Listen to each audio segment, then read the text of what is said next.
Assembly Member Dismore. Thank you.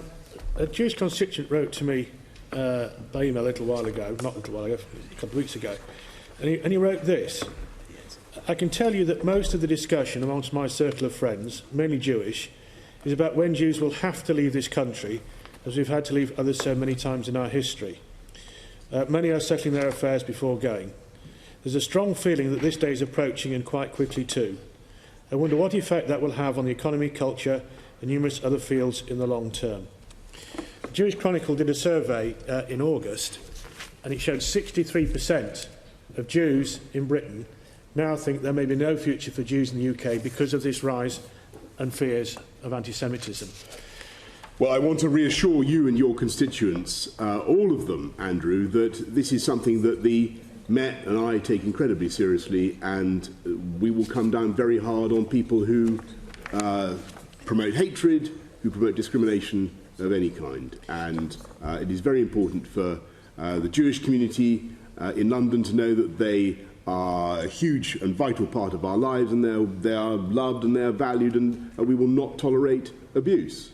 Well, I'm pleased you say that, because obviously I think hopefully everybody here would agree with that. I'm sure they do.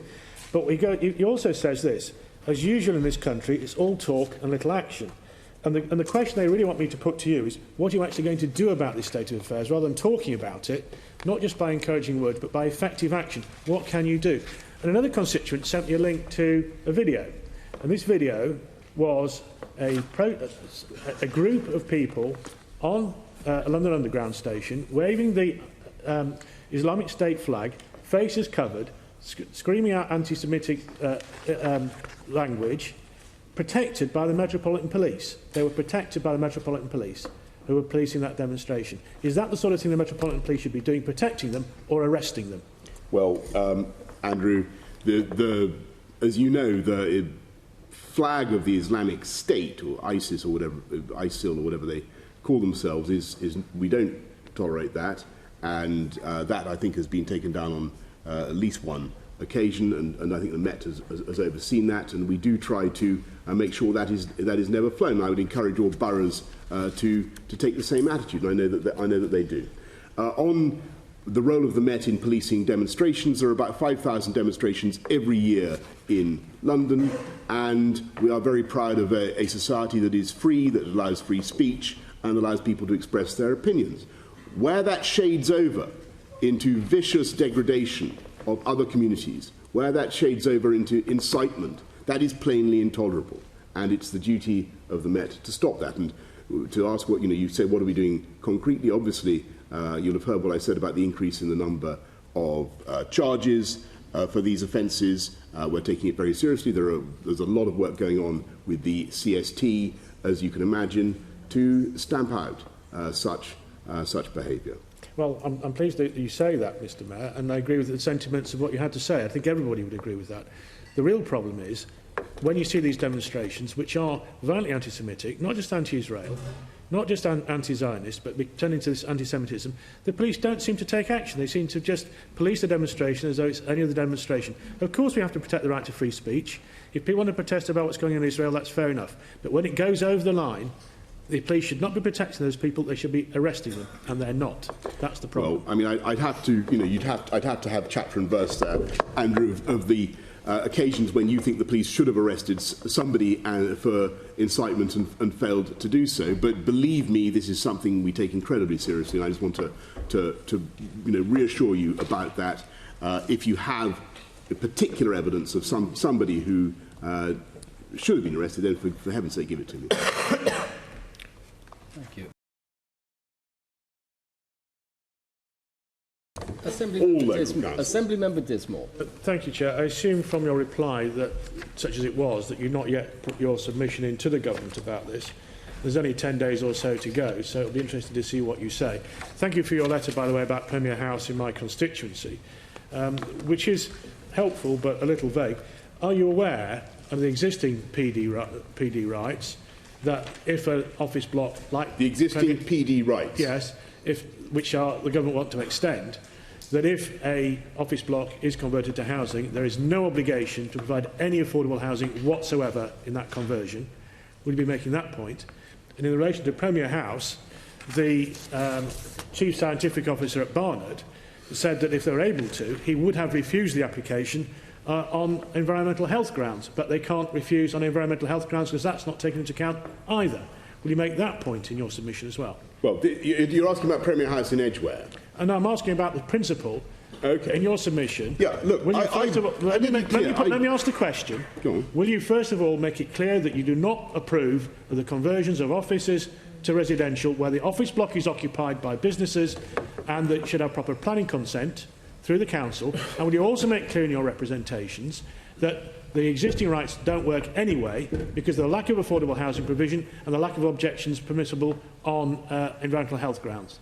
Look, the Edgware, the Premier House Edgware case, which I think is the subject of your letter, is really for Barnet Council to decide. You mentioned. No, it's not. You mentioned. No, it's not. That's the point. It's been converted under permitted development rights.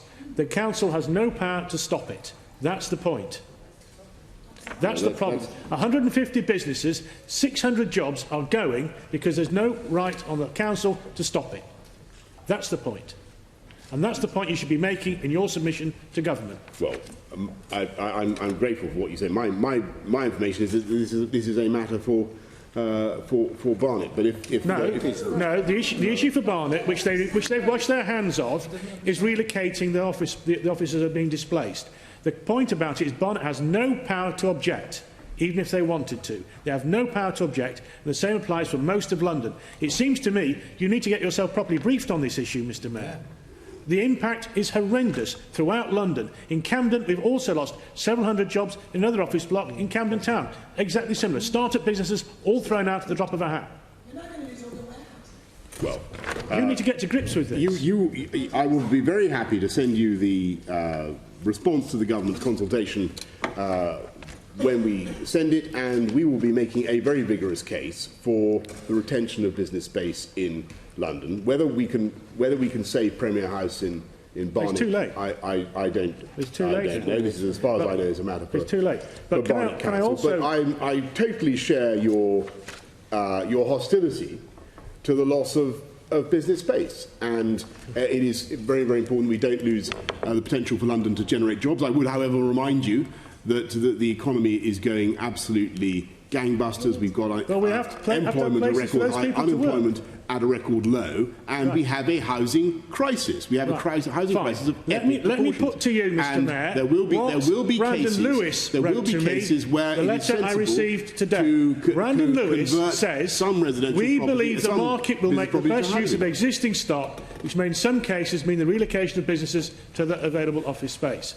This is making good use of existing building stock. Do you agree with the government that what's going on is making the best use of existing stock? No, as I began my answer to. I'm pleased to say Nicky, you don't believe. I don't agree with what is being proposed. That's a good start. And we are sending not just a particular objection to the loss of the power of councils to prohibit such development in particular areas, but also to the general principle of the loss of councils to guarantee that London has adequate office space, adequate employment space, adequate warehousing, and all the rest of it. London is the motor of the UK economy, and it would be a disaster if we were to lose that. I would just ask Assembly members to bear in mind that there will be also cases, and I've seen them in Croydon and elsewhere, where actually there are completely underused office. No objection. You should acknowledge it. Completely underused office blocks that are capable of being turned to residential to deal with our housing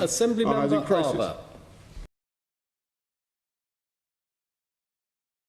The next question is about police response time. Yes, Andrew, yeah, thank you. I did look at it, at the figures that you requested, and they are not too bad in the sense the average response time for an immediate call last month was at just over 10 minutes. That's well within the 15-minute target range. The response to standard calls is, that's not an emergency call, a standard call, is 52 minutes on average, which is within the 1 hour target range. Barnet was fractionally off the overall Met target. So instead of meeting its target 90% of the time, they're on 89.7% of the time. And clearly there's a little bit of progress to be made. But you'll bear in mind that Barnet is a very large borough, and that can make, and there are traffic issues sometimes, and that can make fast response particularly challenging in that borough. Though clearly, I'm sure the police in the area will take account of what we're saying today. Well, you did undertake to write to me about it, and you haven't, but we'll park that. I don't know where you get your figures from, because I've got the most up-to-date figures here for I-calls, the most immediate ones, and it's 87%, and that's 2.5% down over the year. And for S-calls, it's 83%, which is 5% down over the course of the year. But the point about it is the length of time that some people have to wait. Part the averages, look at the longest times that people have to wait, and an hour and a half for an I-call is far too long for an emergency. Somebody's phoned the police, 999, this is an emergency, and they have to wait an hour and a half for an attendance. And that's because we don't have enough police officers in Barnet. You describe the geography of Barnet, absolutely right. We have a bigger geography, but we don't have the police officers we need to cover that geography. And the net result is that people in Barnet have to wait far too long to have their calls answered. We now have 61 fewer police officers than in May 2010, 84 fewer PCSOs than in 2010, and unless and until we get a decent number of police officers, this trend of a decline in INS call responses will continue. So what are you going to do about that? When are you going to make sure there may be particular cases where an I-call has not been answered with anything like fast enough, and it may be that, you know, if there's a particular example that you wish to bring to my attention of a failure, then we could draw that to the attention of the borough commander and try and find out what has happened. But what I can give you is the average. Tell you what happened, because I raised that with you last time. You said you'd look into it. That's exactly what I put to you last time. And tell me what the answer was. There weren't enough police officers. I asked the borough commander, there were not enough police officers because they're all engaged on another incident. That was the problem. That was the answer. Well, I'd be delighted if you'd share that with me. I did do last time. Well, you said you were going to investigate it, and you didn't. Well, what I think you asked me was about emergency response times in Barnet, and I think you've had a pretty fair answer. On average, they're well within target for emergency calls, and indeed they're well within target for standard calls. There may be particular cases where they have fallen short of the ideal, but you know, they will try. I'm sure they will try to do better in future. But on the whole, they are having great success, not just in responding to emergency and other calls, but in bringing down crime generally. I think they should be congratulated.